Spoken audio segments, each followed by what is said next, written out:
Welcome to the groundbreaking news program that delves into the heart of Mormonism, your weekly window into the unique intersection of news, history, and culture that resonates with the tapestry of Mormonism. So whether you're tuning in from the heart of Utah or joining us from around the world, your favorite news program starts now, where news meets insight and the stories of our faith unfold. Hi, everybody. Welcome to the Mormon Newscast. It is Monday night, June 17th. I'm Rebecca Biblioteca. I am joined by my illustrious colleagues, Bill Reel. How are you tonight, Bill? I'm doing so good, Rebecca. Glad to be on. Awesome. And of course, Radio Free Mormon. How are you? I'm great. Thank you so much for asking, Rebecca. Excellent. We have a really good show tonight. We've been talking about this during the day, and I think everybody's really going to enjoy it. I think we can just go right to our slideshow. This is awesome. Okay, so we are going to cover a couple stories, and I also have some slides up front that we're going to do some quick little announcements. So the stories that we are going to cover are Mormon LGBT Roulette, Pop-Up Religion is popping up, and Mormon Crickets now and then. So unfortunately, I again cannot move my own slides tonight. Technical problems always. Yes, but if Bill could take us back, I want to remind everybody about the Return and Report .org website. This is a place where if you happen to find yourself in an LDS ward, you can kind of count. You can play ward clerk on your own, and you can go to this website and you can input the numbers to collect data. It's really interesting. I encourage everybody to check it out. If you want to look at prior reports, they do come out weekly. The graphic on the right-hand side, there's a red arrow, and it points to a little clock right there, and that will show you reports from all over the world, basically. So if you happen to find yourself at church, looking for something to do, look around the room and count everybody up. It's very interesting data. Let's go to our next slide. Perfect. And this is kind of the philosophy of it. I thought I would just read this really quick because I think this can be really invaluable to everybody. The creator of this website said, the church gathers this data every single week in every single ward. We can all do our part and gather the exact same data. We can collaborate and piece the story together. And this data is for everyone. We all deserve to know the truth of how church attendance is going. Many groups could benefit from this data, and I agree with this. The Widow's Night is projecting tithing revenues into the future. We could use attendance data to make better forecasts. Floodlit.org is trafficking sex abuse cases, but to get the percentages, we need to know the active churchgoers. That would help tell the story better. And somebody like Peter Bleakley in the UK can use the evidence of the shrinking church in the UK to sound the alarm for reforms to improve the church experience of active members. We can do this. So anybody, check it out. If you find yourself in an LDS ward, go to returnandreport.org and input some data. We'll crunch it. All right. Usually we have a temple update. We're not going to have one this week because there are so many stories, some international, about temple building. This is kind of amazing because nobody's really picked this up, but the momentum is growing. There is a story in the Daily Mail. In the middle, there's a story on Axios, and the Salt Lake Tribune did a big story. So for your temple updates, go check out these articles in the Daily Mail, Axios, and the Salt Lake Tribune to find out what's going on with temple building. All right. I think we're going to hit it now. Oh, yes, I did add this one. I forgot I added this one meme about temple building. So the Layton Temple was dedicated this weekend, and it was our own Elder Bednar who gave the address of the temple. And he said in it, the temple, first of all, he said it's located between Interstate I-15 and US Highway 89. And he said the temple is visible day and night to those who travel throughout the area. And there it is. So I kind of put that up there and said, look, it's kind of like that billboard, right? To me, it says there's only one reason that the temple is the size it is, to be visible day and night to those who travel through the area. All right. I think we're ready to go to our actual stories after those little short updates. I think, are you first, RFM? I think I saw that, unless you guys rearranged the order while I wasn't looking. I was just going to say, instead of being like 2 billion served like McDonald's advertises, the LDS temples have done the same thing, but it's all deceased people. It's true. That's exactly right. All right. Take it away, RFM. Thank you very much. Great job, by the way, that you're doing and continue to do on this temple story, Rebecca. You are absolutely killing it out there. LDS Church withdrawing membership of some saints in same-sex marriages, but not all. That is the headline on a recent Salt Lake Tribune article from June 16th, 2024 by our very own Tamara Kimsley, who is really doing a lot of great work there at the Trib. I think she's taking over for, who is it who does it all the time? I forget. Peggy? Peggy Fletcher Stack. Thank you. You gave me the first name and the rest followed. The headline underneath that is, some have been ousted from the faith, others haven't. They appear to be at the mercy of the views of an ever-rotating slate of local lay leaders. Let's look at this story, shall we? Jeanette Peterson, a lifelong member of the Church of Jesus Christ of Latter-day Saints, didn't think much of it when she heard that her stake president wanted to meet with her. Maybe he wanted to offer her a calling, or maybe he just wanted to see how life was going for the 31-year-old with a baby boy and a wife. Yes, that's Jeanette Peterson has a wife, Tammy, who, despite not being a church member, attended faithfully with her each Sunday. Yes, this is a same-sex married couple. For the first several minutes of their conversation, Peterson thought she was right about the reason for the meeting. Then came the clearing of the throat, the slight adjustment in the chair, and she said her heart just dropped. Peterson, who lives in West Orange, Texas, said the stake president informed her that because she was married to a woman, she was breaking the faith's law of chastity. Unless she sought a divorce, she recalled him saying, a council would be held to determine whether to withdraw her church membership, which is new lingo for whether to excommunicate her. So she's married. They have a kid, I believe it said. And unless she seeks a divorce, she recalls him saying, a council. She's going to get excommunicated unless she gets divorced. Still, Peterson was confused. After all, the former Latter-day Saint missionary, so she's a returned missionary, and Tammy had been married for nearly 5 years. Why was this happening now? And why to her? There's a picture of them. And Peterson is the one right there in the middle. Through social media, she had learned of Charlie Bird, a former Cosmo the Cougar mascot for church-owned Brigham Young University, and his husband, Ryan Clifford, a famously active and married gay couple in Utah. Word had it they were allowed to not just keep their membership, but also hold callings and participate in the sacrament or communion. She said her stake president acknowledged that he knew about Bird and Clifford. So I asked, why is there so much inconsistency? She recalled, why can he be married and I'm over here getting kicked out? To which he said, he responded, not all stake presidents take seriously their jobs as judges in Israel. Well, just her luck. She got a stake president who takes his job seriously. In other words, the article says, leadership roulette. And this is an image that I got of Charlie and Ryan off the internet. I think they created this themselves. We never thought this could happen. Well, they're not the only ones who are mystified by that. Getting married, same-sex couple in the LDS church. They're not married in the temple, but they are being allowed to be married and openly married in their ward, which I think is in Alpine, Utah. The story goes on. 3 other women, another couple living in Texas and a woman living in Utah, in same-sex marriages cited leadership roulette as primary factors, as far as they could tell, in their own membership removals. In Peterson's case, she believes she was able to fly below her stake president's radar for the first couple of years in her marriage, partly because her job kept her from attending church regularly. Only after a promotion allowed her to participate weekly, including the week of stake conference, a regional gathering of congregations, did she receive a summons.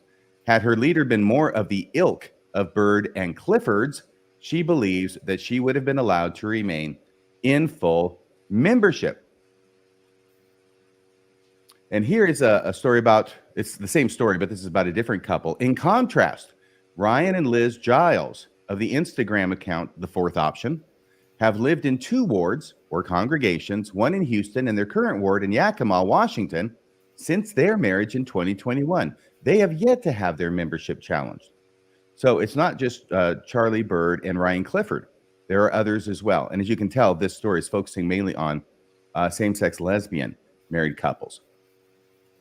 And there's a great episode that was done at Mormonish by somebody or other. I can't remember. Who does that show? Rebecca, do you remember? No, I don't recall. Somebody looked a lot like you. Exactly. And Landon Brophy.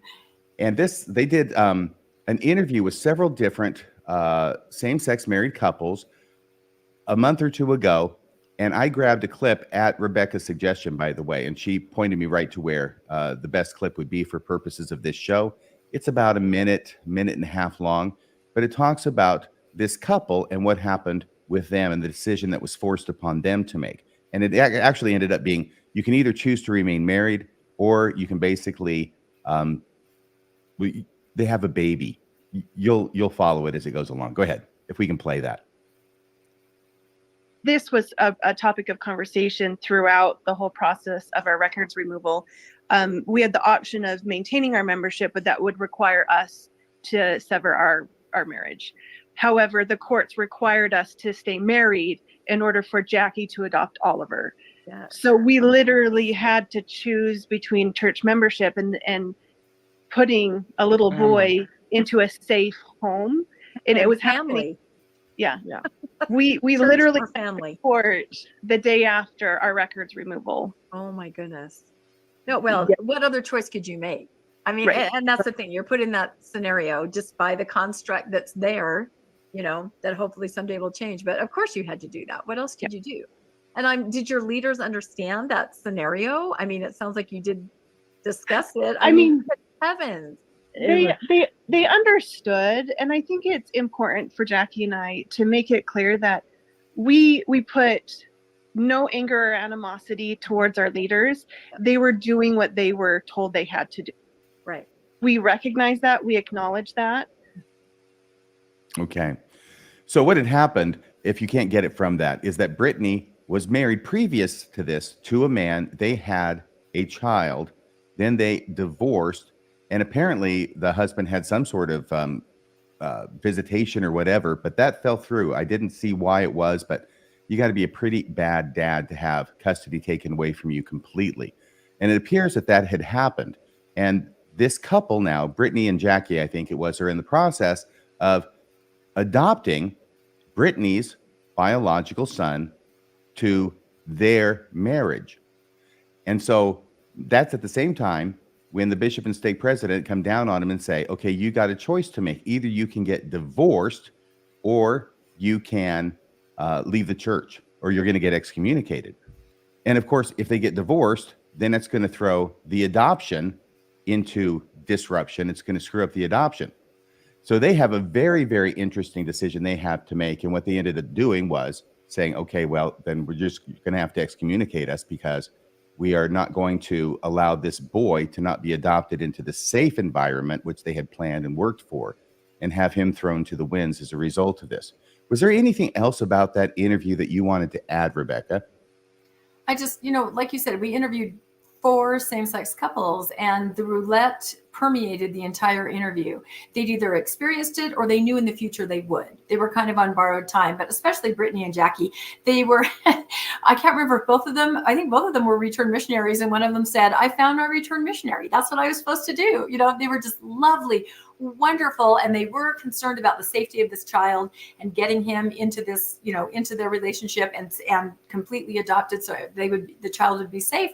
And just the idea that a church leader would say, well, that's secondary to you ending your marriage so that you can comply to our standards. It's absolutely ridiculous. We were both, my co-host and I, infuriated the entire episode, like almost mouth open, every story we were hearing. And we taped these stories over a series of a week or so. It was very emotionally draining to talk to these wonderful people. And our takeaway was just, something has to change. Something absolutely has to change. And I was so glad to see it in the Tribune. Bill, do you have anything you want to add? Only to go back a little bit, where the stake president says, I'm one of the stake presidents who takes my job seriously. The ones who don't do something are the ones who don't. Right. And we'll get to this later on too, but if the church leaves room for stake presidents to make either decision, who the hell is this man to decide that his way of doing things is the right way, and the stake presidents who take the very leniency they're allowed in the handbook are the ones doing it wrong? And I think maybe the ego of that man might be the unhealthiest thing in the whole part of that story. So interesting point.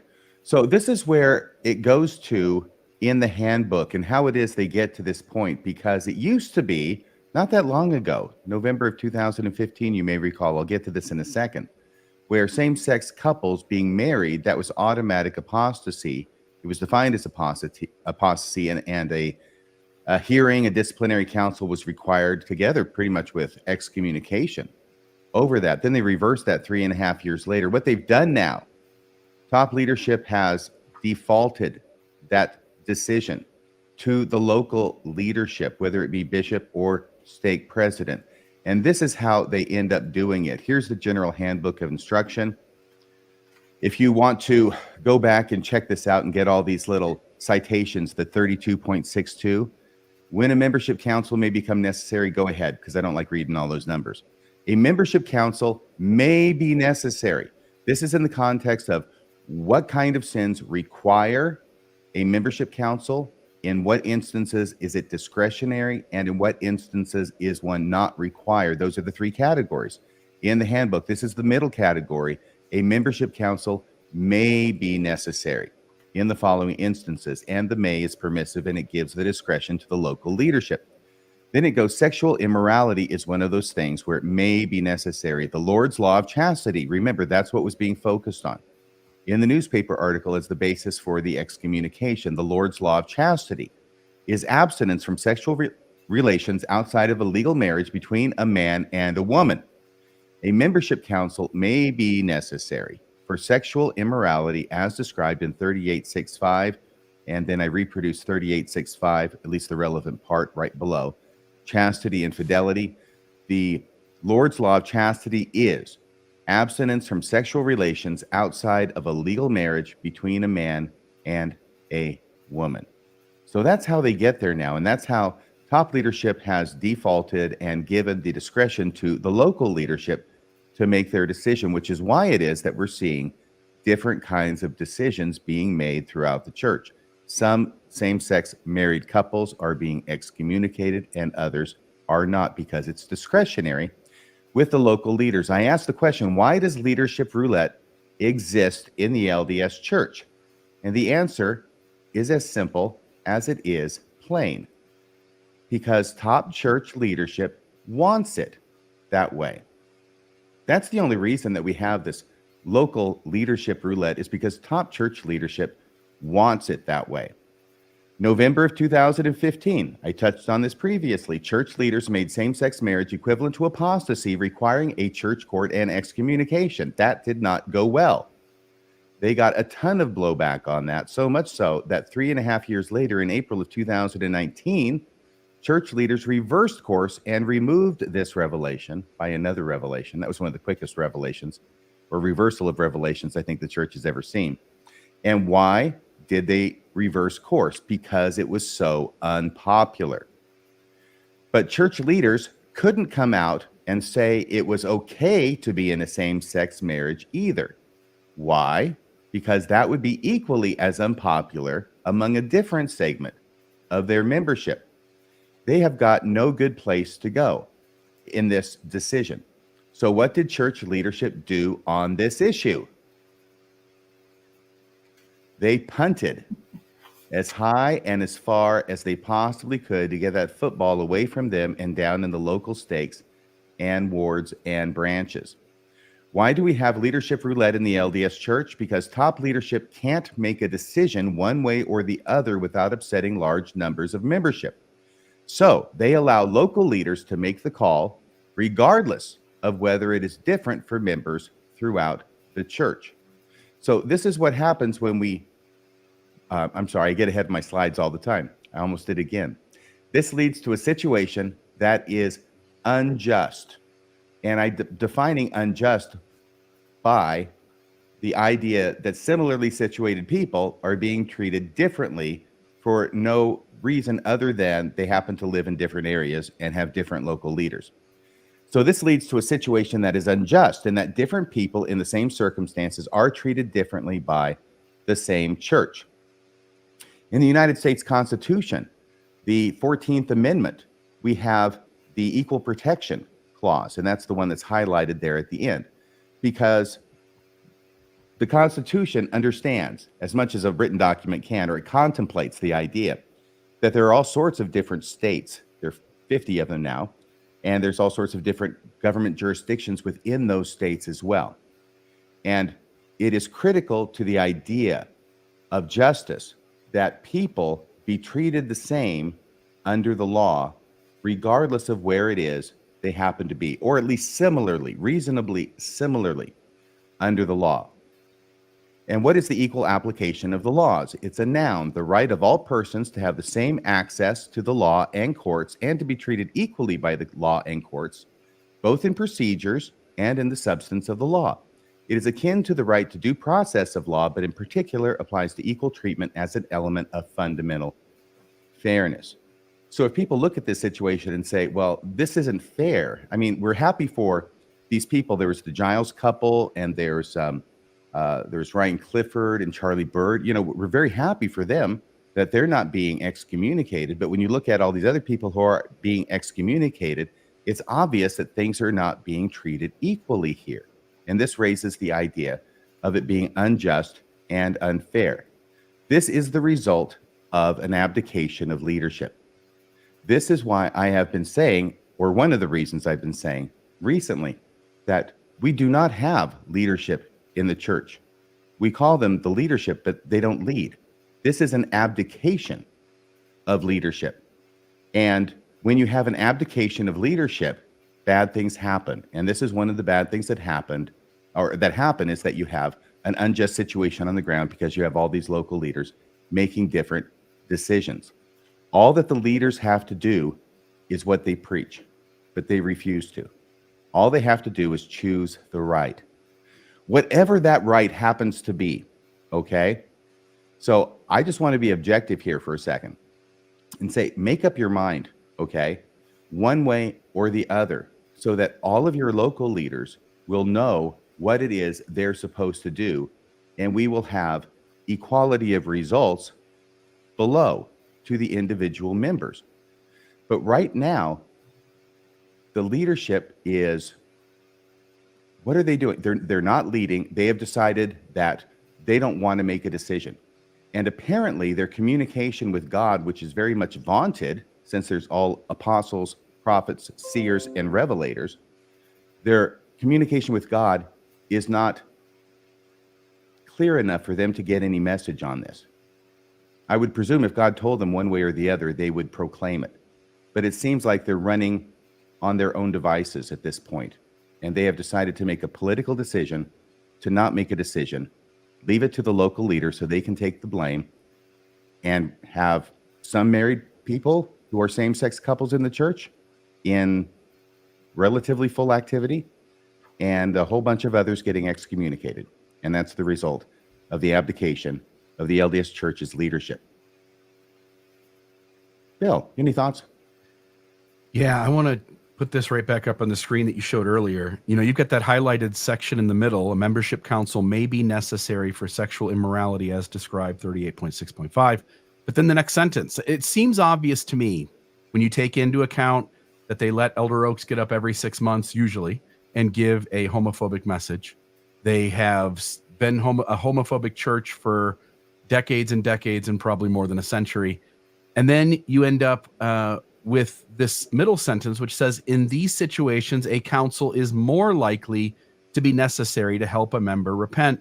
And what seems obvious is that they want gay people doing gay things to be excommunicated.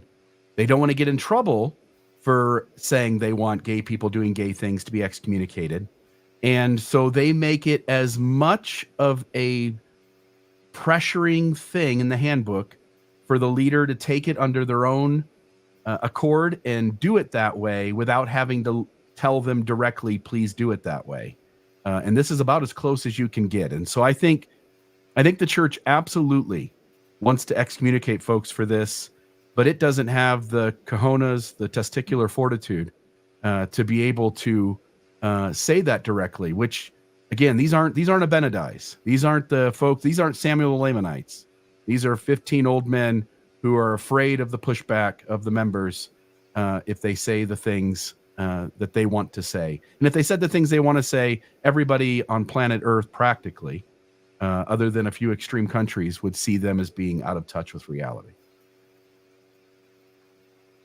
I think that's a great point, Bill, that one sentence right after the highlighted one in the middle, that is definitely an elbow in the ribs if ever I've seen one, isn't it? By the way, this that's is the one who really what makes- you should do. Yeah, this is the one that makes the stake president go, I'm the one who takes my job seriously. Yes, absolutely. Rebecca, your thoughts? Yeah, and some of them do take their jobs seriously in a different way. And this is what we found by interviewing these 4 couples. And there was another couple that declined to be interviewed by us, but they were married and they were also enjoying the privileges like Charlie Bird. They were taking the sacrament, they had callings, but they were happy to share their story with us privately, but they did not want to be on camera or share their story. But everybody that we interviewed seemed to understand the roulette aspect of it. In fact, one very cute couple, just adorable guys in their mid-20s, had just gotten married, and they said, we're word shopping because we want to make sure that we end up in the right place. They knew it. They knew enough that they needed to make sure it was okay. But then there's this level where the local leaders, to me, were doing everything they could to include and to befriend and to make comfortable the same-sex couples. Some of the people we interviewed talked about they sort of created pseudo callings for them. They would call them different things, but they would help them be involved. They would let them be involved. They were trying everything they could with the powers that they had on that local level to make it normal. And the couple said they felt love from these people. Of course, as you pointed out, this will change. Every 5 years, there's a new bishop, and then they're not going to feel love. And we heard that story too, that then as soon as it changed, they were called in. The one common denominator is that everybody seemed to kind of be in a gray area under the radar until they were legally married, which is fascinating because that's the goal of the church, right? Everybody get legally and lawfully married. As soon as they were legally married, then it seemed like they were hauled in. Then it seemed like there was some kind of discipline, that sort of thing happened. But you know, the idea of the difference and roulette between the local leaders, it made me think of something you said earlier, RFM, where you said you felt, and I feel this way too, that there probably is a difference of opinion even among general authorities and the Q15. I feel like this could be similar to the lifting of the priesthood ban, where we know there was arguing and infighting. What are we going to do about this? What's going to happen? How do we handle it? Do you feel that way, that there is a difference of opinion, that they understand this and they're trying to figure out something behind the scenes? Oh yeah, very much so. I think there are people on both sides of the issue in the Quorum of the 12 and maybe in the First Presidency. I'm not sure about that. But among the top 15, I think there are definitely people who have different sides on this issue. And I think there's a lot of talk, a lot of discussion, a lot of yelling that's going on at this point. So it could be a group decision to make this non-decision for political reasons. It also may be a result of their being somewhat frozen by their inability to come to a decision themselves. I was telling you this on the phone, RFM, that often before the church makes a drastic change, there's a decade or two of complete silence on the issue. But when you need to discipline somebody, when the past was you had to excommunicate someone, and in the future, you're hoping to never excommunicate someone, the way you sort of do the 2 decades of silence is you just let local leaders make a local decision. And you may be right. Well, that is that story. Back to you, Rebecca. Yeah, that's an incredible story. And I had heard that they were making changes as far as telling people leaders don't excommunicate. Hadn't you both heard that? Maybe about 2 years ago or so, they were kind of dialing it back a little bit. Now it seems like we're hearing the opposite is happening. So I'm not exactly sure what that's about. But yeah, it's an unfolding story. And unfortunately, there's a lot of collateral damage of wonderful couples, just a few of which my co-host and I had a chance to meet. Incredible stories, incredible people. But I will say I was encouraged by their stories, not only of some of their leaders, but also by the members in the board. There was one couple and they had, I think something had happened to their house. They were misplaced. They did not have somewhere to live. 2, I think, separate families in their ward invited them into their home to stay for a rather extended period of time, which I was shocked because I'm sure you both remember President Oaks, right? Who even said, if your children want to come home and stay and, you know, they're in a same sex, do not let them stay long. Certainly do not let them stay overnight. And here we hear ward members that invited a same sex couple who had nowhere to go into their home. So I feel like these kinds of stories are making differences. You love who you know. I think these people are loved, and eventually that's got to trickle up to the top. People will not put up with it anymore. I hope that's the case. So, All right. Well, good job on that story. That was great. Okay. So I'm covering a kind of unusual story that I came across a couple of weeks ago, and I keep meaning to cover it, and then something else comes up. But I thought this is the perfect time. And since I have RFM here with me to help me pronounce everything in this story, which is about half the words, I thought we would go through it because it's a very interesting phenomenon that is happening in Japan. So it's an article that was in the Religion News Service, and it's called How the Anime Demon Slayer Films Are Driving Pop Religion in Japan. The recent anime film both draws inspiration from Japanese religions and functions as a source of inspiration for religious practices. So it's kind of a give and take. And my kids, young adults, are so into anime. I don't know if any of the rest of you can relate to this.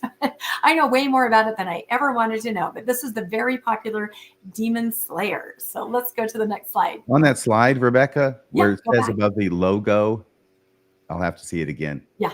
Kimetsu no Yaiba. I don't know what any of that is except for the no.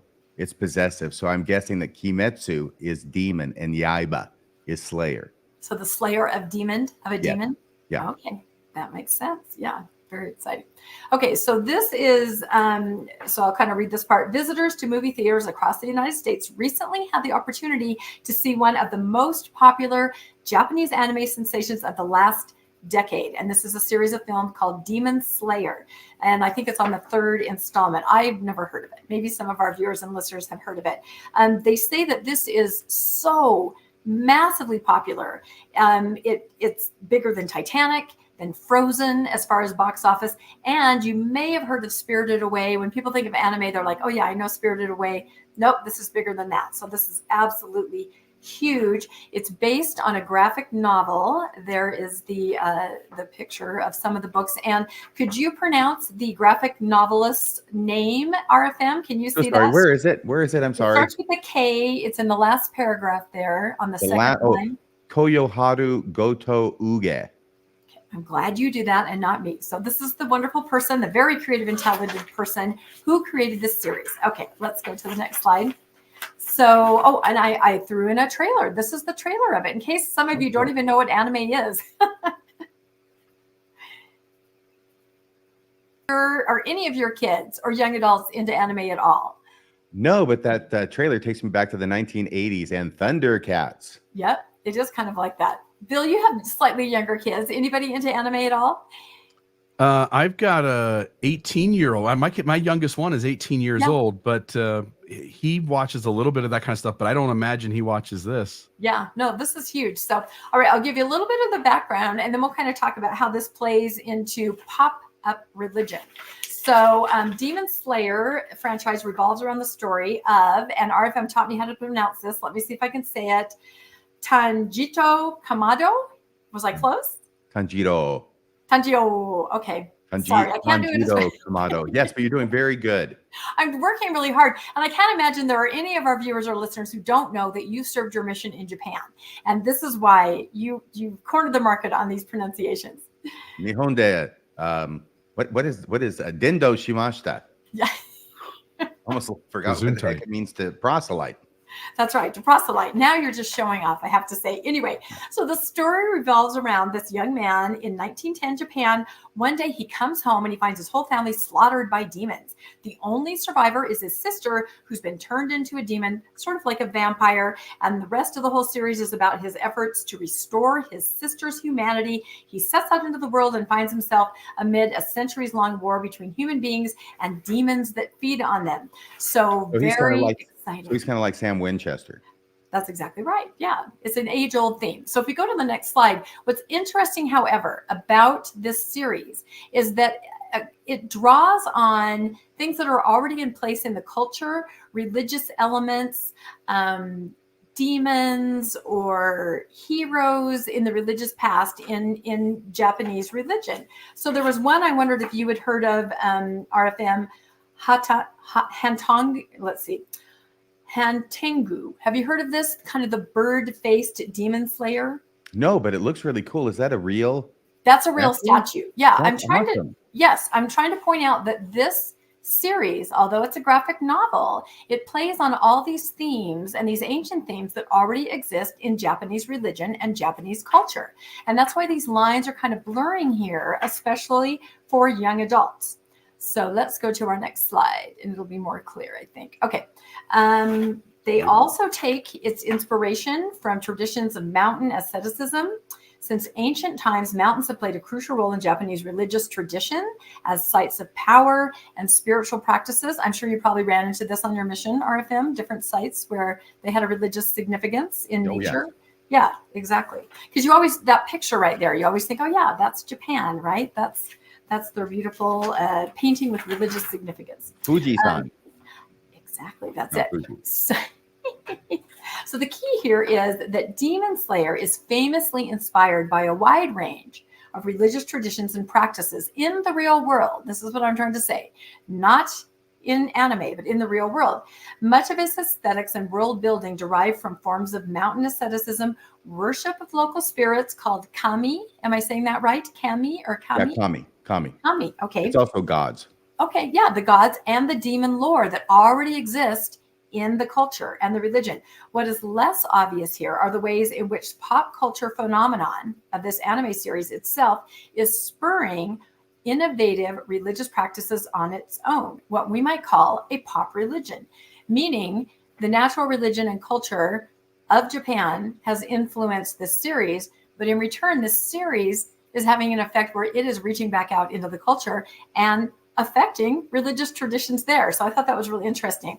So if you go to the next slide, it talks about visiting shrines that are mentioned in Demon Slayer. So as I said, they talk about real places of worship, real places of importance in the religion in the series. And so now people are actually having a renewed interest in these sites, in these shrines, and they're practicing religious worship based on what they've learned in Demon Slayer. So it's kind of an interesting phenomenon. It goes through several different shrines in different places. And one thing I thought was really interesting, if you go to the next slide. So apparently, and tell me if you've heard of this RFM. Let me see if this is the right one. Let's see. No, it's the next one. Sorry. So there's a practice, I guess, where it's pronounced EMA. Have you heard of this, RFM? No. You haven't heard of this. Okay. So let's go to the next slide. It's a tablet that you fill out when you go to a religious shrine and you put like a wish on it or a prayer or, something that you hope for. I think it's kind of like a temple prayer roll, honestly, now that I think about it. And you can purchase these at the gift shop by the shrine, you fill it out, and then you light a candle or you practice your religious worship. So what they're saying is that, and I'll read this part, at shrines that fans associate with Demon Slayer, one will increasingly find these, I don't know how to pronounce it. How would you think? These Emma tablets containing not just wishings, but drawings of characters or elements of the series. And the shrines themselves even put the drawings on them and give them to people. So it's this weird hybrid of the anime fantasy series, yet it is seeping into the actual religious practice of people that attend these shrines. Life is imitating art. That's it exactly. This is not simply a case of fan art in a new location. In Japanese religions, diseases and pandemics have a long history of being associated with demons, including a drawing of a demon slayer, along with an example of requests to vanish COVID. So life is imitating art, and they really are melding these two things, which is really interesting. Let's go to, I think, our second to last slide. Okay, so this is not to say that Demon Slayer is a religion. Rather, it serves as a reminder that people's religious practices don't occur in a vacuum, totally separated for their consumption of fictional media. In well-known franchises, and I've got the Avengers up there for you, like Dune, The Avengers, and The Good Place, they draw in their series and their creation on religious themes that exist in the world, much like Demon Slayer. However, in focusing on the one-way influence, we may overlook the traffic that goes back both ways, meaning that it reaches back in to people's individual religious practices. So this whole article I thought was really interesting on Religion News Service. And so I have two discussion questions for us because I thought it really related. If you go to the next slide. So my first question is, I couldn't help but think, is the Book of Mormon as a Christian adventure story? Is it a Christian adventure story that just turned into a pop religion? Honestly, we can talk about that. And also, my other thought was, do people on the other side of a high demand, high control religion incorporate multiple influences wherever they find them into new spiritual identity? And I was thinking about that today because I heard a scenario of Kwaku. I don't know if you guys have been following this, but Kwaku is into kind of new age mysticism, I guess, and he does have some practices that he promotes. And apparently he thinks that they gel just perfectly with his Mormonism because he is an active member of the Church of Jesus Christ of Latter-day Saints. And I guess on Twitter, as he was explaining some of his New Age practices melded with Mormonism, somebody in a Twitter thread kind of started to go after him and said, I used to be involved in New Age practices. They are not compatible at all with Mormonism, and they're kind of going back and forth. So we've talked about this before, I think, on the newscast, how people kind of reach into all different traditions to create their own faith practices and beliefs. But I thought either of those questions are FM. Do you have any thoughts now that I've butchered all of the Japanese language during my segment? The only word I learned for demon or devil in my mission was oni. Oni. So this is a different word for demon, apparently, at least the one I used or learned. However, I just want to make it clear. One thing is that as between Team Sam and Team Dean on Supernatural, I'm totally Team Dean.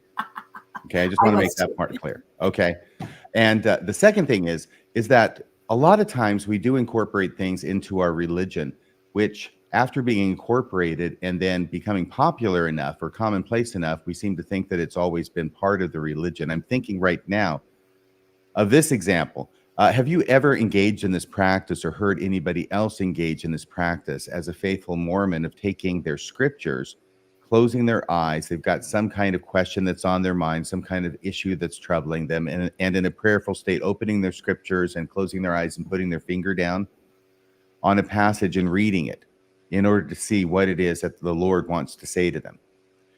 You've heard of that, Rebecca? Oh, absolutely. No, yeah, and it's always the most inspiring scripture. It's never, that meant nothing. It's always, yes, now I see. I used to nail my scriptures up to the wall and then throw darts at them, but that didn't work. But it's the same kind of idea, right? It's just a random selection, and you're allowing God to guide the opening of the pages while your eyes are closed and the placing of your finger wherever it goes on the page. It sounds like it's exhausting for God, but this is very common among Mormons. It's not like to the sacrament prayer every Wednesday, but certainly I think probably most people out there have heard about it in Mormon circles, if not practiced it themselves. This is not something that is Mormon. It has a long and established tradition amongst Christians before Mormonism was ever even established in 1830. And over time, here and there, it got adapted into the church. We don't just use the Bible. We can use the Book of Mormon. God has a lot more he can tell us with the Doctrine and Covenants and the Pearl of Great Price on top of it. So that's one of those things. And that's what this makes me think of a little bit about adopting different practices into your religion as part of your spiritual practice, and then thinking it's part of your religion and not being aware that it was adopted from elsewhere. Yep, I think that's absolutely true. You just bring in what works for you. And like in this ongoing scenario with Kwaku, it's like, no, this is what I do. And this is completely compatible with my beliefs before, and nobody can tell me otherwise. So it's an interesting, I think, little back and forth on Twitter as I understand it. What do you think, Bill? First off, my ex-partner is also Team Dean. Jensen Ackles was her hall pass. So, you're having a weird look on your face, RFM, about that. Jensen Ackles, yeah, she loved. He thought he was the best-looking man on planet Earth. So, she was Team Dean as well. In regards to Kwaku, just a quick note. It seems like when people start to realize that Mormonism, as it's currently constituted, doesn't quite mesh with the kind of beliefs they want to have or the human they want to be, the very first thing we all do, and it's part of the grief cycle, is that we negotiate. We try to figure out a way to compromise and make things from the outside fit into our beliefs so that we can still be Mormon and adapt to things that we like better than what's in it. And we'll see how that works out for him. And then I just want to know, when you ask, is the Book of Mormon a Christian adventure story that turned into pop religion? I did an interview for Mormon Discussion with a member of the Jedi faith, Jediism. And it's exactly what they did. Folks took the Star Wars movies and they created a religion. And the religion goes, look, there's a force out there in the universe and it's for good. And there's a dark side. And some of us have parts of that dark side in us. And in other words, it's not based on Star Wars magic in terms of, these are not the droids you look for, but instead says, let's take the good principles out of Star Wars and wrap a religion around it. And you can join this church. You can be actively involved in it. They have a website. They've got things they do, and they've got a decent amount of members. They don't have the 18 million that the church has got, and they don't have the umpteen billion that Islam's got, but it's doing okay. Doing better than any church that I've ever started, because I haven't started any. But Jediism is a way, I think, to sort of sense that if a set of movies have a very powerful influence on the culture, and people sort of wrestle with good and evil within them, it sort of makes sense that people will sort of figure out a way to incorporate that into how they see the world.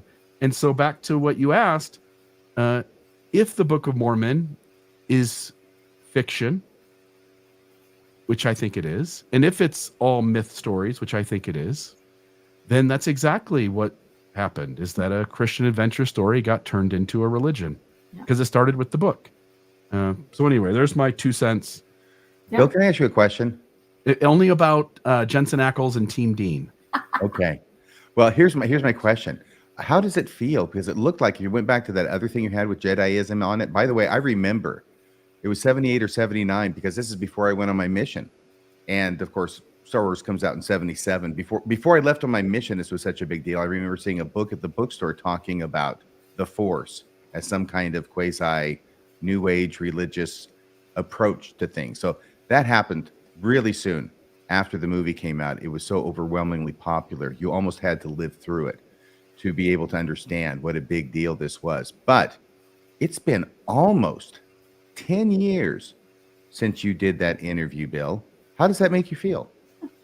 I've been doing this work for over a decade, and there was a moment in time where I interviewed somebody of the Jedi faith, and I interviewed a member of Raelism, Raelism. And by the way, another cool religion, the founder of it claimed that he was abducted by aliens, taken to a different place in the universe, and sat down at dinner with Joseph Smith and Jesus and Muhammad and all of the religious leaders.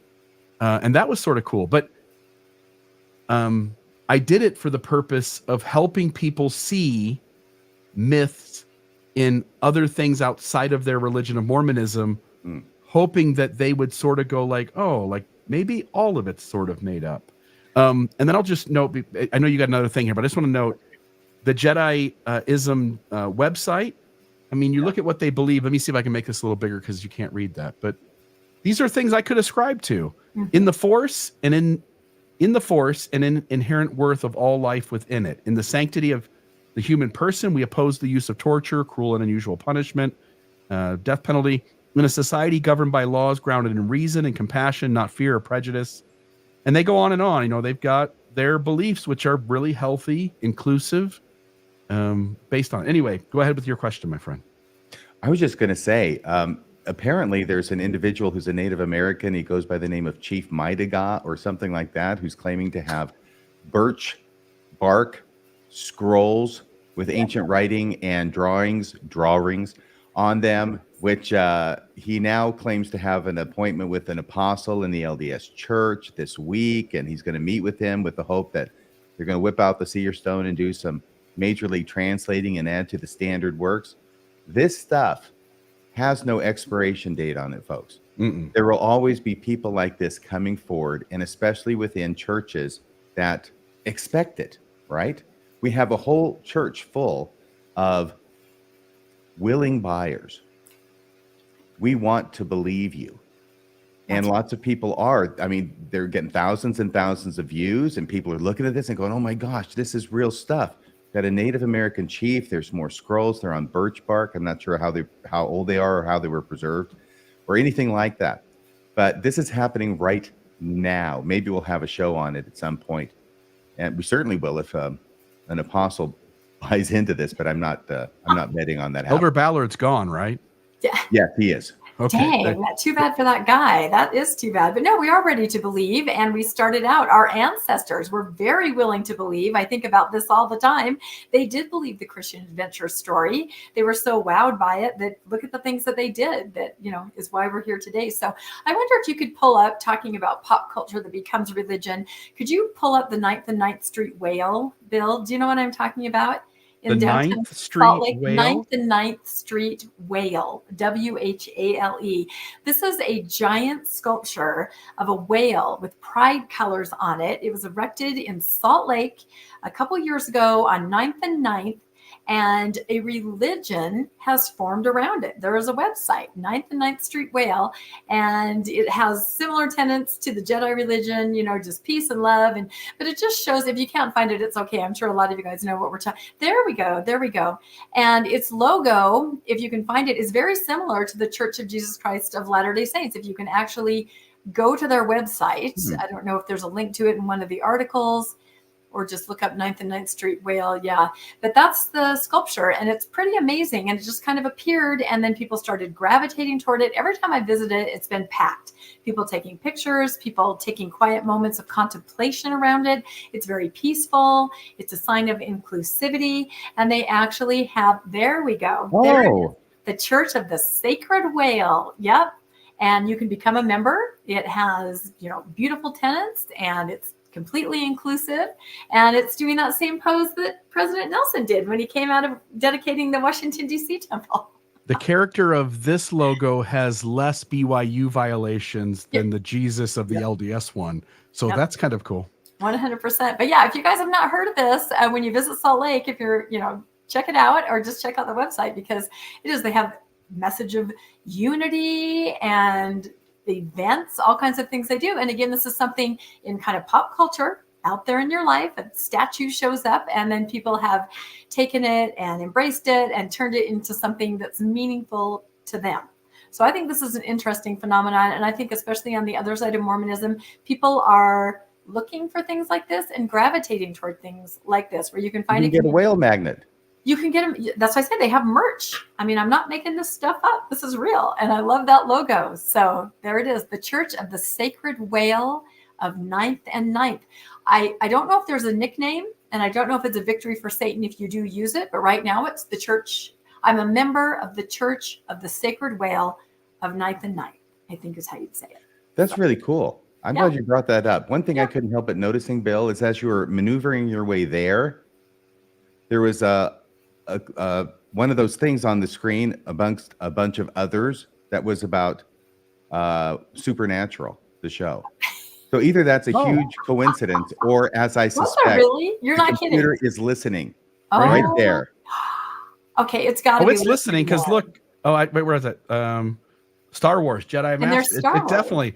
They're listening faster and faster. It's almost in real time. I need to buy a washer and a dryer. Now watch what I get for the next few days. Okay. Okay. Here we go. That's it. All I know is I want some pie. Oh, Crazy. That's so funny. All right. Let's move on to our final story of the night, which is Bill's story. And this is a great one. And it always bears talking about this time of year. Yeah. So recently there has been a Mormon cricket infestation going on in various places in the West. So this is here at Rush Valley. Some of this was in Las Vegas, in Nevada for sure. NDOT crews use snow plows to clear droves of Mormon crickets from state highways. This is the Las Vegas Review-Journal. This is CBS News. Sludge from Mormon cricket invasion causes multiple crashes in Nevada. New York Post, swarms of Mormon crickets wreak havoc, taking over roads, homes. You can't even open up the door. And I've often try and convert you to their religion. That's right. I often wondered how bad the crickets in 1848 were. And so we'll get a little video here that will show that. So let me I need to pull up the slideshow on my while you're doing that, let me tell you that this is reminding me of the classic scene from Kingdom of the Spiders, where William Shatner is the sheriff, and he's in his patrol car pulling up to that place, and there's tarantulas everywhere. Crunching over the spiders. I mean, I love William Shatner. I watch everything he's in, but that one was hard to watch. I hate spiders. That was pretty gross, I got to tell you. And the end is horrifying. I still think about that end. They didn't have the disclaimer at the end where it says that no spiders were hurt during the filming of this picture, because they were killing them right and left. Yeah, those 70s shows, those were brutal. Honestly. Those tarantulas really sacrificed for their art. Kids should not be watching that. I don't know why my parents, I don't even know how I did. Yeah, it's scary. So if you wondered how bad the Crickets were in 1848, the second year of the Latter-day Saints in the valley there, this will give you an idea. This is not, I don't think this is fun. Oh my gosh. I feel like I hear a crunching. It is. I looked at the motor guy. I'm out of here. It was like I heard 1,000 souls cry out and then go silent. Oh my, is that guy on a motorcycle? Oh my God. That's horrible. Hey, you missed one. Oh, yeah, he's swerving, isn't he? Look at him. Oh my gosh. Wow. Whew.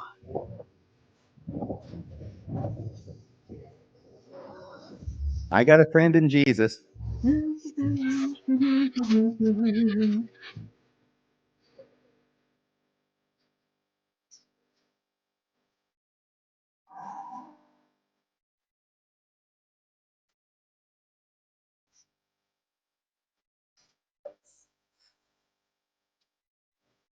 Well, I got rid of the sound because we'll get tagged for not playing that. So, well, that's true. We almost got to the part where it says, "I got a friend in Jesus." Yeah. Smells so good. What do all those crickets smell like?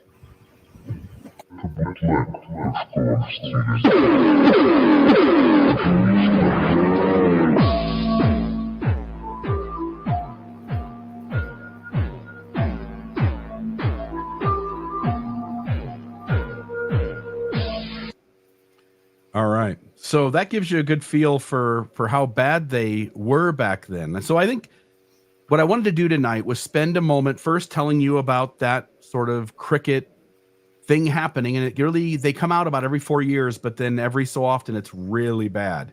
And this is one of those years where it is just sort of terrorizing people and shutting down towns. Some people are trying to make some money off of it, and they're having like a cricket con sort of fair about the crickets.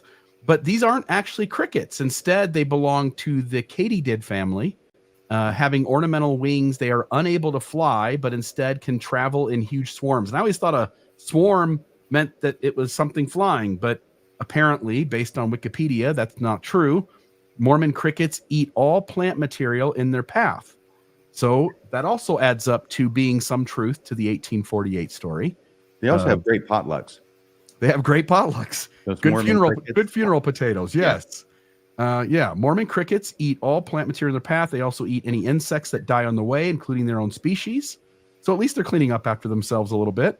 They are known to cyclically swarm in some areas of the Mountain West, especially in Utah, Nevada, and southern Idaho. These insects threaten the livelihood of the Mormon pioneers. Stomping on the pest did not dissuade them from entering farms as others would advance. This is a reproductive strategy similar to massed reproduction in oaks. This was copy and pasted from Wikipedia. Oaks, overwhelming predators with sheer numbers, allowing percentage of the population to survive to reproduce. So they just tackle it in numbers, and no matter how many get stepped on or die, they just keep on reproducing.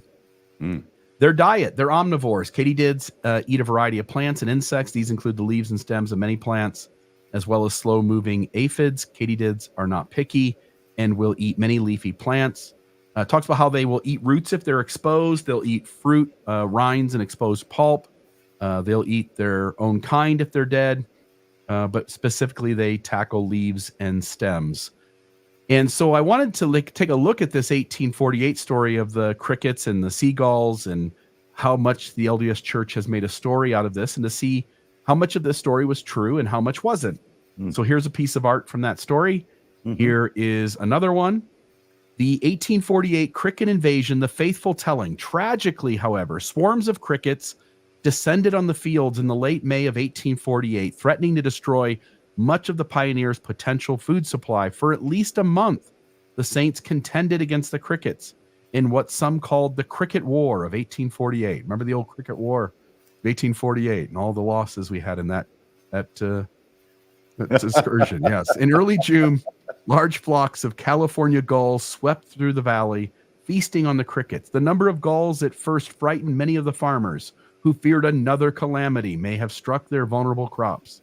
But soon they watched the gulls gorge on crickets, drink water, regurgitate the indigestible parts in return for more.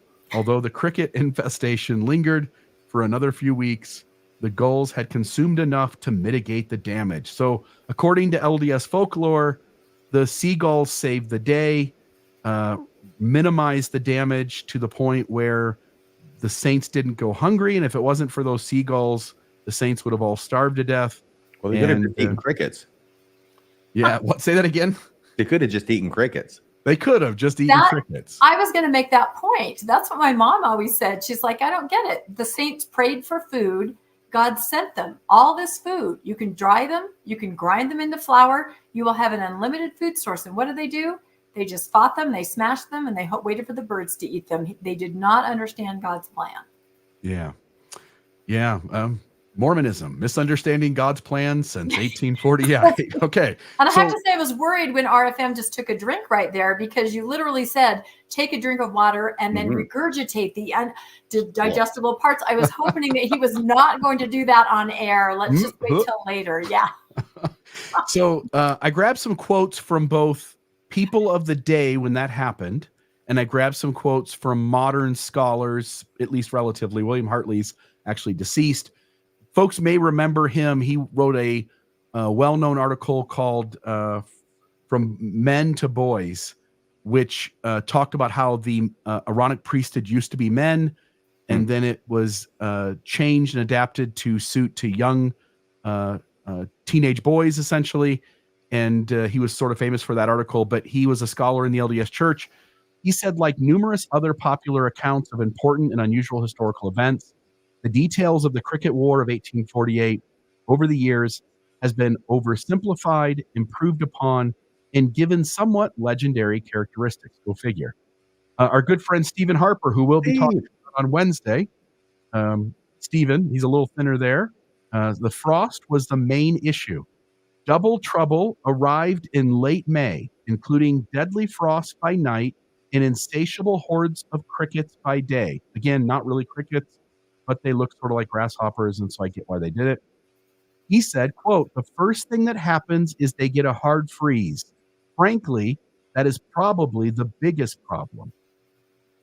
Then we get... It's hard to step on a hard freeze. By the way, this one, yeah, it's hard to step on a hard freeze. This one is Mrs. Lorenzo Dow Young, but because the church, because the BYU source for this doesn't even have the couth to name Mrs. Lorenzo Dow Young, I decided that I would put a picture of Mr. Lorenzo Dow Young, because he's obviously the most important person in this quote anyway. Okay, so that's Mr. I was worried for a minute. She looks a little rough. No, this is not that. So we have grappled. This is Mrs. Lorenzo Dow Young, the wife of Mr. Lorenzo Dow Young. We have grappled with the frost, but today, to our utter astonishment, the crickets came by millions, sweeping everything before them. They first attacked a patch of beans for us, and in 20 minutes, there was not a vestige of them to be seen. And so essentially, we should acknowledge some crops really were decimated by these Mormon crickets. This is Eliza R. Snow. She said, this morning's frost, in unison with the ravages of the crickets for a few days past, produces many sighs and occasionally some long faces. So she doesn't make it sound like it's the biggest deal in the world. It's just sort of frustrating some people, not really wrecking complete havoc. Then we've got Isaac Haight. He says, quite cold and very dry. Crops begin to suffer for the want of rain. Haight said, the crickets destroyed some crops and are eating the heads off the grain as soon as it heads out. the prospects for grain are discouraging. So again, it affected certain crops more than others. And then just to note, in 1955, the California gull became the official state bird of Utah, and there is Seagull Monument there on Temple Square to celebrate the faith-promoting aspects of this story. But here's where the truth is. Oh, go ahead, RFM. I was just wondering if seagulls crap on that monument. You would think they shouldn't, right? Like it's their own kind. It's their own Right. sort of, yeah. This may be You the only. I don't mean, crap where you eat or monument, right? have Yeah. seagulls ever been treated better by anybody in the world than by the Mormons? No, the Mormons celebrate the seagull when everyone else wishes they would just disappear. So the truth is, here's the truth. The church's first presidency, while mentioning the crop damage, the frost, and the crickets, made no mention of the gulls in their official summary of the first years of Mormons living in the Salt Lake Valley. Gulls regularly returned to feast on the crickets for years afterwards. In other words, California gulls have been eating Mormon crickets long before they were Mormon crickets and long before they were California gulls and long after as well. Yeah, even back when they were just apostate Protestant crickets. So records predating the arrival of the Mormon pioneers show that various types of gulls, including the California gull, inhabited the Great Salt Lake area. These gulls fed on various insects, including crickets. Gulls regurgitate the indigestible parts of insects, similar to how an owl regurgitates the pellets or the discarded material of the prey it eats. And while this behavior seems strange to the pioneers, it is normal for the gulls. The crickets did major damage to crops prior to the arrival of the gulls. Then after the arrival of the gulls, even after the weeks of the gulls feasting on the crickets were still a massive problem. In other words, there were too many crickets for even the large number of gulls that were present to actually take care of the problem.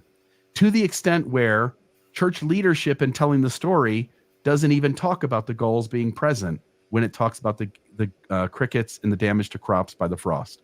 The damage to the crops in 1848 was due to frost, crickets, and drought, and the gulls only had minor impact on one of those factors. With that said, the gulls did have a real effect in alleviating the suffering of the 1848 pioneers, both physical and psychological. William Hartley's conclusion, he says, it must not be overlooked that this official summary of valley experiences from the first arrival of the pioneers until 1849 nowhere mentions the gulls, despite prominent notice paid the cricket plague. In other words, the crickets got plenty of coverage, but the gulls are never mentioned. According to this evaluation, the crop losses were severe. Therefore, the actual physical benefit brought by the gulls could not have been as extensive as is popularly believed. And so, the story has a nugget of truth to it. The saints would not have starved to death if the gulls never came. They would have had a little bit more food, for sure, but I shouldn't say that. They would have had a little less food, for sure, but the gulls were not the end-all, be-all to solving the problem. And there were other issues that made the food supply in their second year in the valley a problem to begin with. And this story has been embellished and made larger than life. And the actual story is more complicated and less faith-promoting than the one we tell. Thoughts from you guys? You go, gull. I have to say that my co-host, when I mentioned to him today, oh, we're covering crickets, he goes, oh, well, I think so many crickets descended on the area because they received an email from the area rep telling them to come and support the temple. And that's why they came. So yeah, there you go. But I have to say that when I was a kid, I read voraciously, and I read the Little House on the Prairie series over and over.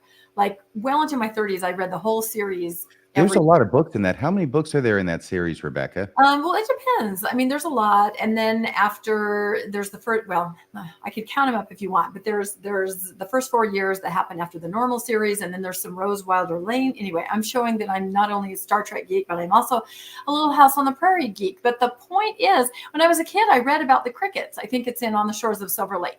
And they're fighting the crickets and they're burning smoke, fires, and they're hitting them with their, and I realized, oh, I thought that was just a Mormon thing. It was one of those, when you're raised Mormon, you think everything, it just happens to Mormons. That's what you think. And then you read it somewhere else and you're like, oh, I guess crickets were everywhere. This was South Dakota, So if I have a little shelf, maybe that was one of the first shelf items. I don't know.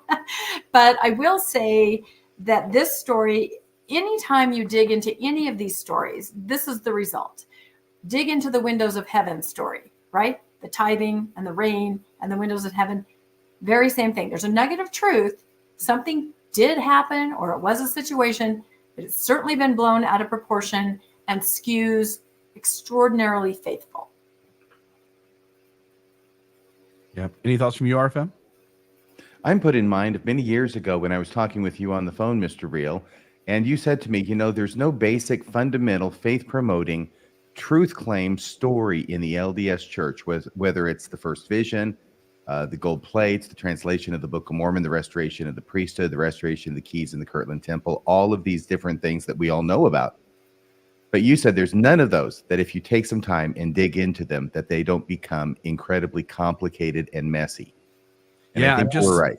I'm just looking at an episode I did that was titled, it was episode number 284, Our Heritage, Fabricated Faith-Promoting Stories. Brigham Young Transfiguration, Lorenzo Snow seeing Jesus in the temple, seagulls and crickets, which we mentioned here, the Sweetwater Crossing, elevators in the Salt Lake Temple, Moroni blessing Manti, John Taylor's bullet stopping watch, and several more. There, as you point out, and as we've talked about, there's not a single faith-promoting story that happened the way we said it did. It's all a farce, at least in terms of being literal, the way we were told, the way we were taught it. And again, folks, maybe, just maybe, it's all myth. Right. And that Brigham Young Transfiguration story, as we know and as we've covered, there are no contemporary accounts of that meeting, which was a big deal meeting on August 8th, 1844, when Brigham Young speaks after Sidney Rigdon. And lots of people are there. Lots of people are writing about it. Nobody in any contemporary record mentions anything about Brigham Young doing anything unusual or looking weird or sounding weird. It is only years after the fact when people start remembering this in retrospect. And these are, of course, the people who went with Brigham Young, believe it or not the people who didn't go with Brigham Young. They don't remember him looking like Joseph Smith. So this is something that is fabricated after the fact. It's retrofitted. And I do notice that our dear friend David Alexander, who's about a year or so into the church at this point and doesn't really know very much, he hasn't had a lot of time to learn a lot. He doesn't watch the programs that will help him learn a lot, like ours. A recent one that he put up had the title, The Greatest Miracle Ever, Brigham Young's Transfiguration. Yeah, he needs to do a little more research. The surface level stuff just isn't going to cut it, David. No. Well, he's not looking past the church manuals. When I was a primary teacher, and it wasn't that long ago, all of these stories were still there. And I knew they weren't accurate. And I was expected to teach them to my kids in primary. And I just thought, this is how these stories have a life of their own and continue, because you learn it and it's gospel truth to you. So, and a new convert like David Alexander, he's just going to have that information and it's right there. It's also an approved source, right? So we're told to get our information from the church from their approved source, yet that approved source is not telling the truth about a lot of these situations. He's got a lot of learning to do, and I just hope he stays as vibrant and enthusiastic about the church as he is now.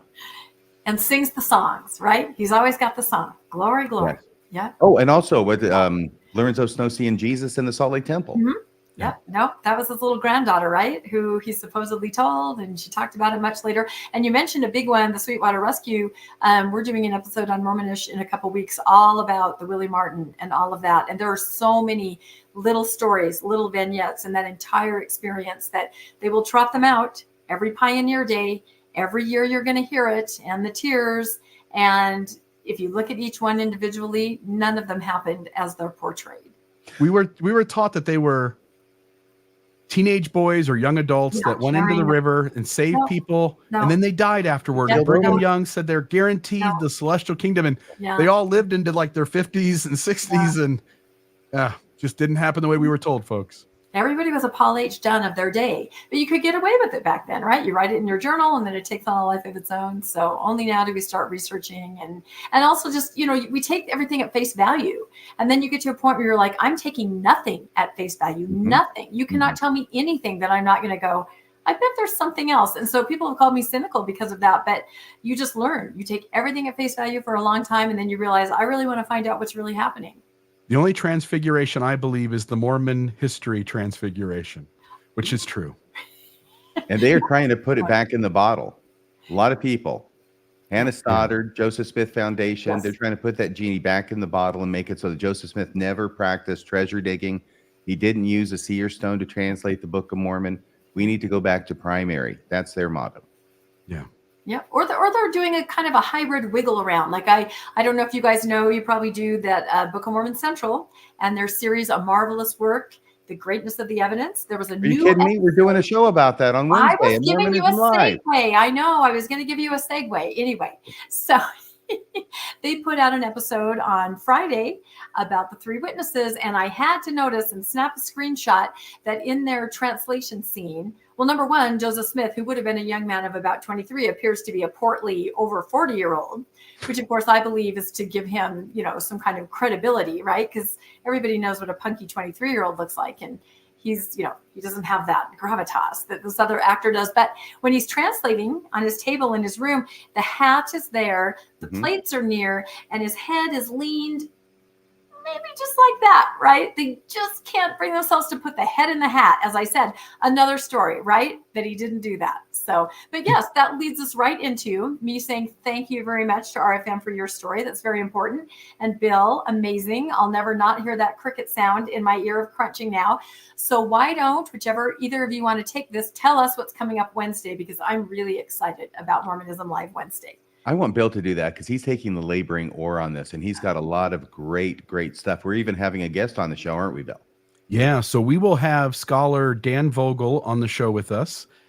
We are going to, as we've been doing so far with every one of their episodes, other than their Easter Jesus testimony one, we are tackling Book of Mormon Central's A Marvelous Work, How Great the Evidence, their series that they're running. And we're taking a look once again, and this one, as you pointed out, Rebecca, is on the three witnesses primarily, but also a little bit on the eight witnesses. And we're gonna take a look and see if what they say about the three witnesses and the eight witnesses holds up to historical scrutiny. And there's no one better to have on to do that than Dan Vogel. By the way, did you notice in that scene you were talking about? First off, right, Joseph Smith is an older man, even though he should be in his 20s, early 20s. And Martin Harris looks younger than Joseph Smith. Meanwhile, he should be like 45 years old at that point. And did you notice the curtain is back up? We had spent decades getting rid of the translation curtain, and now the curtain's back up. By the way, RFM, as a magician, it's a half curtain. It's not hanging from the wall. No, it's like on the like a ping pong table. It's like a strange little barrier that isn't really a barrier. Yeah, it's like a barrier. It's only half. It goes up this high off the table, and then over here is the translator or the scribe, and here's Joseph Smith on the other side. So you can't quite see what the other person's doing, but if you stood up, you could. Or just lean forward. You could see what they're doing. What are you doing over there, Joseph? Maybe it's a budget issue, right? They couldn't afford the full curtain, so they just said, no one will notice. We'll just put this half curtain here. You need the camera angle where you can still see both their heads, even if you're behind Joseph Smith or something, right? So I just want to note, as an amateur, by the way, I did some research today into the curtain, and I'll share those thoughts on Wednesday night. But RFM, as a magic aficionado and as a magician yourself, what would be the most logical reason for having a curtain? I just want you to know the curtain represents Jesus. Oh, the higher or the lower the curtain? What do we need? No, the curtain symbolizes Jesus. Everything's Jesus now in the temple. The veil, remember, we just found out that the veil actually symbolizes Jesus. It looks like it's probably post-crucifixion as opposed to before crucifixion because of all the holes in it. But nevertheless, And by the way, when it comes to a whale, that presents certain engineering challenges. How do you crucify a whale? Really? Yeah. It's not easy. Very carefully. Okay. Yeah, you need it. Make me mascara, but that's funny. Oh my gosh. Well, this is going to be an amazing. Well, you're asking me a question. What is? I'm That's sorry. okay. We'll get our. I was going to ask you about the curtain from a magician standpoint. Oh, sure. What would be the purpose of a curtain? To hide, to keep other people from seeing things that you don't want them to see. It's what a curtain is always used for. Yeah. And I have to say, if you want to play a drinking game with that episode, I think the word is heft. Over and over. Heft We'll it, use Joseph. it. Joseph, will you heft it, Hiram? Ooh, Martin, heft it. I'm hefting it. Have your fireball ready, folks. It's going to be a fun time on Wednesday night at 6:20 p.m. on Mormonism Live, where RFM, myself, and Dan Vogel dive into the credibility and factual nature of the 3 and 8 witnesses. And Rebecca and I have a certain argument going on the side as to whom this actor who portrays Joseph Smith in the new one. By the way, he's my favorite Joseph Smith so far. Who he looks more like. Rebecca goes for Gene Wilder, and I'm saying he looks more like Jerry Seinfeld. It's a combination. He's got Gene Wilder's eyes, and I put a meme up. Wilder from here, and then he's got Jerry Seinfeld from there on. But the point the overbite, is, he's a portly 40-something guy, and that is not who Joseph Smith was. He was a punky kid running around with the plates. So, yeah, and you know how Jerry Seinfeld, when he's on the show, he's just being himself on a show, and he's having such a good time, and you find him just sort of smiling goofily because he's having such a great time just being part of the show. He's never in character except what he is, right?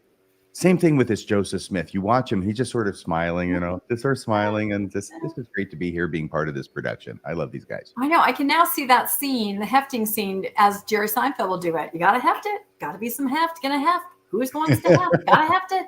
I'm going to have to watch the whole thing over again. I love it. Is hefting good for you? You like hefting? Good for you? That's right. Hefting.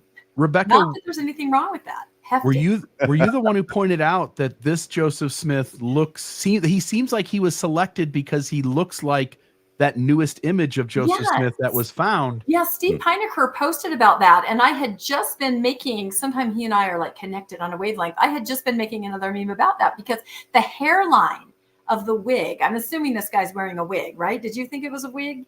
It looked. I didn't really think about that. Yeah. Anyway, the hairline. It was a surprise to me the other day when I found out that Shatner was wearing a wig and TJ. Don't say it. And he used to take those wigs home. They would always disappear from the set because they were so expensive and so good, and he'd wear them out in public. Anyway, I was too busy looking at Stephen Harper's shoes, by the way. I couldn't take my eyes off the footwear. Good choice, Stephen. Great choice. Feel like, think about Joseph Smith and every other thing that we've seen him in. He has the blondish hair, and he kind of has a little bit of a higher hairline. He's got that swoop, right? The Joseph kind of Ken doll the one that swoop. comes forward on the side. Yeah, the Ken doll swoop. Well, ever since this picture came out, which has more of a, kind of a bowl cut almost look, this new Joseph has that hairline. So I don't know what they're trying to say, because I know that picture is very controversial. We don't know if that really is him. Some people swear it is. Some people say no way. So I'm not sure. I don't know if that shows a support of that picture's authenticity. I don't know. Well, neither do I. But that's a great observation. It's a great observation. We're trying to tell everybody to go watch this show because it's a fascinating series. And after you watch it, watch Mormonism Live's take on it. It's amazing. Anything else besides Mormonism Live going on RFM for you? Yes, absolutely. I am Shakespeare. In Brush Up Your Shakespeare, I am to Hamlet Act 4, Scene 4. That went up over the weekend. And I'll just tell everybody, I'm enjoying the heck out of putting this up. It's 15 minutes. Sometimes it goes as long as 20 minutes. We cover a scene. We give you a line to memorize. I try and make it as interesting and as fun as possible. And it's really not that hard because it's a great play. And I just want you to know, if you want to watch it, please watch it. The audience numbers on views, I would like to say they're going like this, but they're not. They're going. And I think I've got about 200 now on the one from Saturday. And I'm happy to talk about Shakespeare to 200 people. But if you like it, if you haven't checked it out, please check it out. It's on brushupyourshakespeare.org. And it's a lot of fun. And if you do like it, please share it with friends and family. And let's get the word about this out there, because I think the world can never have too much Shakespeare. I agree. And I would have to say, we should make it clear, these are short episodes. Like, they're tiny. It's not like you have to sit there for 2 hours listening to Shakespeare. I mean, no offense to our fan, but listening to something about Shakespeare. These are little bite-sized episodes that are really fun. You can just listen on your lunch hour really quick, like 7 minutes tops if you listen at 1.5. So no, they're really good. I love And them. Gayla Gray is saying, I love Brush Up Your Shakespeare. And Mosiah says he really likes Hamlet. He said something in the one before that. I don't know if you can find that again, Bill. And Ray Lawler says, it's a fun show. Mosiah says, loving the Hamlet show, RFM. So just trying to breathe a little life back into this somewhat ailing podcast. But it's really great. I have a lot of fun. The people who do watch it seem to like it a lot. And I know I like producing it. Yeah. And it's also summer. I feel like people have other things to do sometimes during the summer than to watch us. I know it's really hard to believe. I've had to reconcile with that, but it's okay. Go out and you do you, and then come back and watch our podcast, I guess. So as far as what's going on Mormonish this week on Tuesday, always at 6 p.m. Mountain Time.